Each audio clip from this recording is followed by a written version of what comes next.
धमाका क्लासेस में आप सभी बच्चों का हार्दिक स्वागत है। मैं आज आप लोगों के लिए एक मनी फुल पुस्तक से हर हरि मिलन कविता को लेकर आए हैं। एक मनी फुल पुस्तक है, संतोष जी द्वारा लिखा गया है। इसमें टोटल 31 कविताएँ हैं। तो पहले वीडियो में मैंने प्रार्थना को पढ़ा दिए थे। आज दूसरा पाठ है हर हरि मिलन। मैं आप लोगों से बात करना चाहता हूं कि क्वेश्चन आंसर करने के बदले यदि हम टेक्स्ट बुक को बारीकी से पढ़ लें तो हर तरह के क्वेश्चन का समाधान हो जाता है। इसलिए मैं कहानी के सार को बहुत शॉर्ट में एक फिगर के जरिए से समझाने की चेष्टा किया हूँ, क्योंकि ये कविता बहुत लंबी है, इसको बोर्ड में लिखना संभव ही नहीं था। यदि ये मेरा तरकीब अच्छा रहेगा तो आप लोग ज़रूर इसे सब्सक्राइब करें और ज़्यादा से ज़्यादा शेयर करें। तो चलिए हम लोग इस कविता को आरंभ करते हैं। हर हरि मिलन। हर और हरि का पहले हम लोग अर्थ समझते हैं कि हर माने क्या होता है और हरि माने क्या होता है। हर मतलब होता है देवादेव महादेव शिव जी। हर किसको कहा जाता है तो देवों का देव महादेव यानी शिव जी को। और विष्णु जी है हरि। हरि किसको संकेत किया गया है? विष्णु जी के। विष्णु जी क्या है? संसार के पालन करता है। शिव जी क्या है तो एक तरह से जन्मदाता भी है, और दूसरे तरफ से ये संहार करता भी है। यानी पूरा संसार जो है शिव जी के ही इसे चलता है। ठीक है। तो शिव जी और विष्णु जी क्या करते हैं, एक दिन अपने अपने वाहन से, शिव जी और विष्णु जी क्या करते हैं, एक दिन अपने अपने वाहन से। शिव जी का वाहन क्या है तो बसहा बैल है। शिव जी का वाहन क्या है? बसहा बैल है। विष्णु जी का वाहन क्या है तो गरुड़ है। दोनों अपने अपने घर की समस्या को समाधान करने के लिए निकल पड़ते हैं। दोनों अपने अपने घर की समस्या को समाधान करने के लिए विष्णु जी शिव जी के पास और शिव जी विष्णु जी के पास जाने का प्लानिंग बना लेते हैं और दोनों चलने लगते हैं।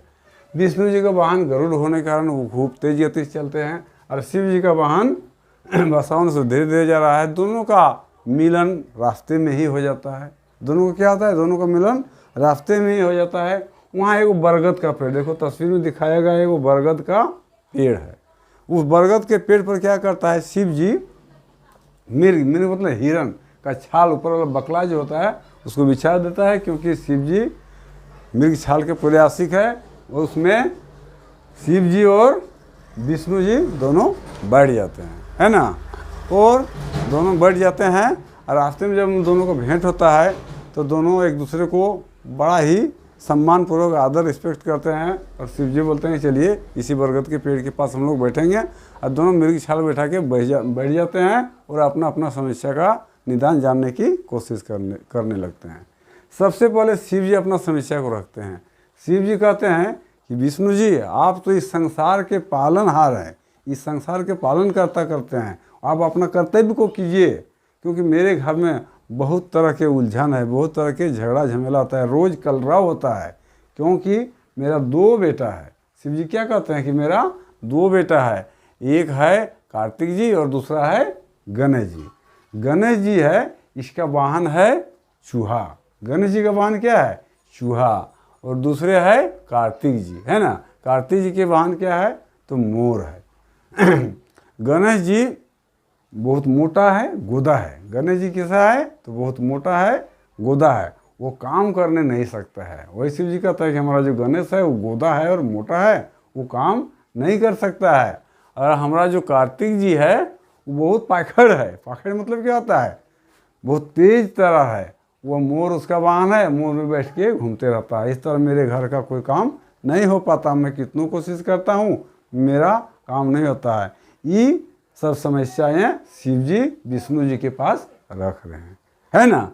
फिर कहते हैं शिव जी, और एगो मेरी जो पत्नी है दुर्गा माँ को पार्वती भी कहा जाता है, क्योंकि सब देवी एक ही है, दुर्गा माँ और पार्वती सही रूप में एक ही है। कहते हैं उनका जो वाहन है दुर्गा देवी का सिंह है। उसका वाहन क्या है दुर्गा देवी का तो सिंह है। तो कभी कभी दुर्गा देवी क्या करती है, सिंह मेरे बसहा बरद की ओर सिंह को ललकार देती है, माने फुफार करने के लिए बोल देती है। कहने का तात्पर्य हुआ कि ललकाती है। किसको ललकाती है तो अपने सिंह को, और सिंह बेचारा अपना आहार समझ के सांड की ओर मैंने जाने की चेष्टा करता है। क्या करता है सांड बेचारा, क्योंकि वो उसका भक्षक करने वाला है। सांड बेचारा क्या करता है, डरे पिटाने लगता है, वो पूरा आवाज़ करता है। इस तरह शिव जी बहुत क्या होते हैं, समस्या का उसको समाधान करना पड़ता है। यहाँ शिव जी की समस्या हो गया, शिव जी की समस्या हुआ क्या, कार्तिक बहुत तेज तर्रार है, वो मोर से घूमते रहता है, घर में कोई काम काज नहीं करता है। गणेश जी क्या करता है, वो मोटा है, गोदा है, उसका वाहन चूहा है। चूहा क्या करता है, घर के सामान को काट को देता है, जिससे शिव जी बहुत परेशान है। और दुर्गा और कार्तिक से कैसे परेशान है, तो दुर्गा देवी के सांप जो है उसको खाने की चेष्टा करने लगता है। मोर क्या करता है, दुर्गा देवी का जो सांप है उसको खाने की चेष्टा करता है। इस तरह चारों तरफ से शिव जी परेशान में पड़ जाते हैं। अब आता है दूसरी समस्या विष्णु जी की। अब विष्णु जी बोलते हैं कि अब मेरी समस्या को सुनिए, आप तो सारी समस्या को सुना दिए, लेकिन मेरी भी समस्या को पहले सुनिए। विष्णु जी कहता है मेरा 2 पत्नी है, मैं 2 पत्नी का पति हूँ, है ना।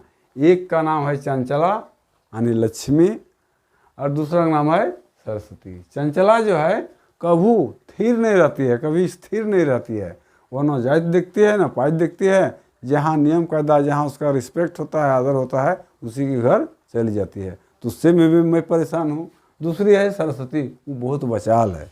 वो सरस्वती कैसी है, तो बहुत बचाल है। उसको एक बात कहिए तो 5 बात कह के रख देती है, मुझे गाली भी कभी दे देती है।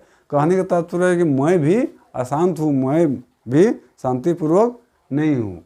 जब देखा कि शिव जी का समस्या और विष्णु जी का समस्या, दोनों का समस्या को कोई समाधान नहीं कर सकता है, तब उन लोगों ने निर्णय लिया कि संसार जो है अशांतियों से भरा हुआ है। ये सब हम लोगों के मन में जो शांति का भ्रम है वो बेकार का चीज़ है। अशांति जो है अशांति के बीच में ही रहता है। अशांति कहाँ रहता है, वहीं जहाँ शांति रहता है। मतलब कहने का तात्पर्य जो अशांति अशांतियों के बीच में रहता है। दोनों जब जान गए तो दोनों देवता क्या करते हैं, आपस में मिल जाते हैं और खुशी पूर्वक नाचते हैं, गाते हैं, और फिर आनंद से अपने अपने वाहनों के द्वारा घर चले जाते हैं। यही है हरि और हर का मिलन का कहानी। यदि वीडियो अच्छा लगा तो सब्सक्राइब अवश्य कीजिएगा और ज़्यादा से ज़्यादा शेयर कीजिएगा। जो कठिन शब्द है उसको मैं थोड़ा सा डील कर देता हूँ, जो इस हर हरि मिलन कविता में आया हुआ है। जाला मतलब है सांसारिक जीवन की समस्या। सांसारिक जीवन की समस्या, दोनों के पास क्या था, समस्या था, जाला था। शिव जी के पास भी जाला था और विष्णु जी के पास जाला था, दोनों तंग थे।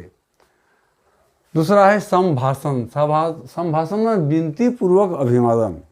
जब दोनों का मिलन रास्ता में हो जाता है तो एक दूसरे को ये लोग क्या करते हैं तो विनती पूर्वक अभिवादन करते हैं, रिस्पेक्ट का वर्ड निकालते हैं, दोनों एक दूसरे को आदर सत्कार का अभिवादन करते हैं। वही होता है विनती पूर्वक अभिवादन। और बखान मतलब समस्या का उजागर करना। दोनों एक दूसरे के पास मिल जाता है और अपने अपने समस्या का बखान करते हैं, मतलब अपने अपने समस्या को रखते हैं, उसी को कहते हैं बखान। पाखड़ मतलब तेज तरार। कार्तिक जी कैसा थे, तो बहुत पाखड़ थे, वो तेज तरार थे। उसके बाद है भ्रांति मतलब होता है भ्रम, संदेह।